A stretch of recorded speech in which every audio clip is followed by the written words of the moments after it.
আমরা এইচএসসি পরীক্ষার আবেদনপত্র নিয়ে আলোচনা করব।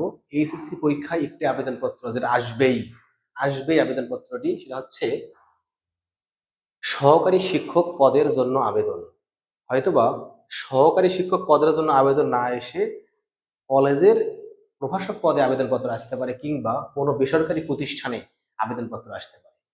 যে কোনো একটি প্রতিষ্ঠান, কলেজ কিংবা স্কুল, যে কোনো জায়গাতেই আবেদন করতে বললে যা বোর্ডে লেখা আছে ঠিক হুবহুব লিখে দিলেই হয়ে যাবে। শুধু বিষয়টি পরিবর্তন করতে হবে। বিষয়টি পরিবর্তন করে, যদি সহকারী শিক্ষক হয় তাহলে সহকারী শিক্ষক পদের জন্য, যদি কলেজের প্রভাষক হয় তাহলে কলেজের প্রভাষক পদে আবেদনপত্র, কিন্তু যদি কোনো বেসরকারি প্রতিষ্ঠানে হয় তাহলে সেই বেসরকারি প্রতিষ্ঠানের নাম, কিংবা যদি কোনো অন্য কোনো যে কোনো কোম্পানিতে বলে তাহলে সেই কোম্পানির নাম দিলেই হবে। প্রথমত আমরা দেব তারিখ। তারিখ 2রা জুন 2024 খ্রিস্টাব্দ আমি দিছি আজকের ডেট।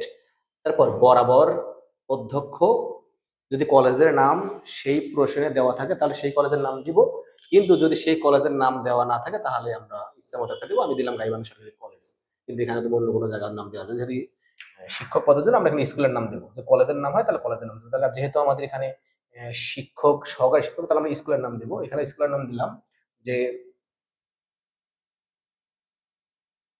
কাশীনাথপুর উচ্চ বিদ্যালয়। যদি কলেজের শিক্ষক বলে তাহলে আমরা কলেজের শিক্ষক দেবো। যদি কলেজের শিক্ষক প্রভাষক বলে তাহলে আমরা এখানে কলেজের নাম দেবো। যেহেতু সহকারী শিক্ষক আমি লিখছি তাহলে আমি একটা স্কুলের নাম দিলাম।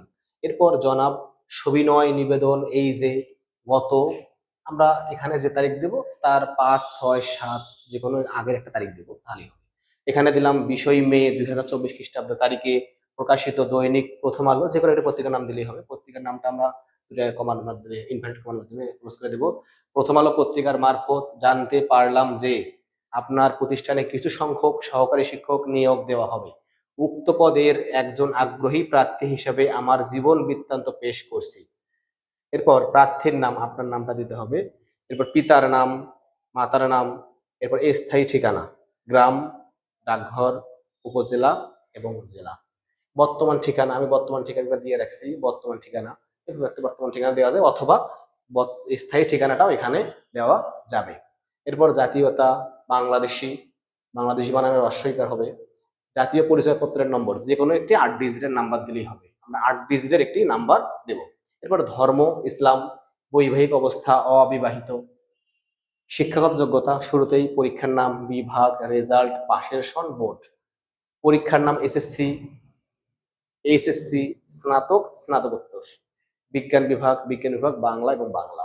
রেজাল্ট দিলাম 5.0, 5.0 এবং স্নাতক 3.50, 3.50।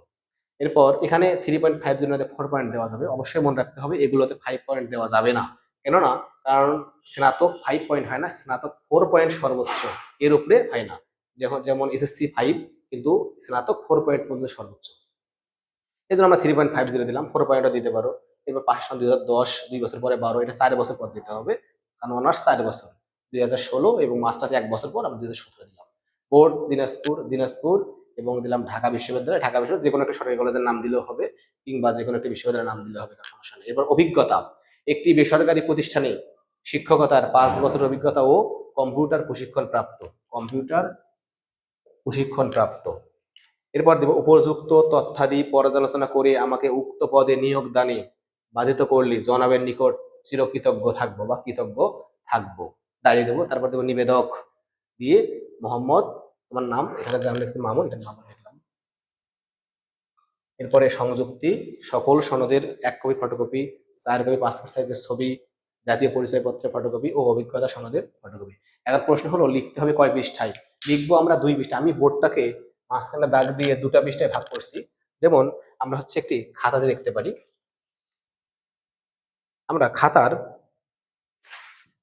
আমরা মনে করলাম এটা একটি খাতা, তাহলে খাতার এখান থেকে লিখবো, এটা এরকম করে এই পৃষ্ঠাতে এই জায়গাটা লিখবো, এই পৃষ্ঠাতে এটা লিখবো। অবশ্যই এইভাবে লিখবো, এখানে একটা লিখবো, এখানে লিখবো। আমরা এই পৃষ্ঠায় লিখে এই পাশে যাব না, এটা ভুল।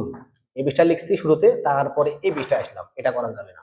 এখানে লিখবো, তারপর এখানে আসবো, এই পৃষ্ঠায় শুরুতে করবো, এখানে শেষ করবো। এটা করা যাবে। কিন্তু আমি যদি কেউ শুরু করি এই পৃষ্ঠে শুরু করি, এখানে শুরু করব, এখানে যাওয়া যাবে না। আমি শুরু এই জন্য আমি কি করছি, আমার বোর্ডটাকে দুটি পৃষ্ঠে ভাগ করছি, মাঝখানে দাগ দিয়ে এই পৃষ্ঠে এবং এই পৃষ্ঠা। এই পৃষ্ঠায় লিখবো এই অংশটা, এই পৃষ্ঠায় লিখবো এই অংশটা, লিখে দুই পৃষ্ঠাতে শেষ করে দেবো। এবং শুধু এই জায়গাটুকু পরিবর্তন আর স্কুলের নাম কলেজের নাম পরিবর্তন, এছাড়া সব কিছুই হুবহুব দেওয়া যাবে। এবং পরীক্ষায় যদি এইভাবে দেওয়া যায় তাহলে অবশ্যই অবশ্যই 10-এর ভেতর 10, যদি লেখাপড়া হয় 10-এ পাওয়া যাবে, আর যদি লেখা একটু নর্মাল হয় তাহলে 9 পাওয়া যাবে, এটুকু শিওর। এটি লিখতে হবে। সবাই একটু দেখে নাও। For example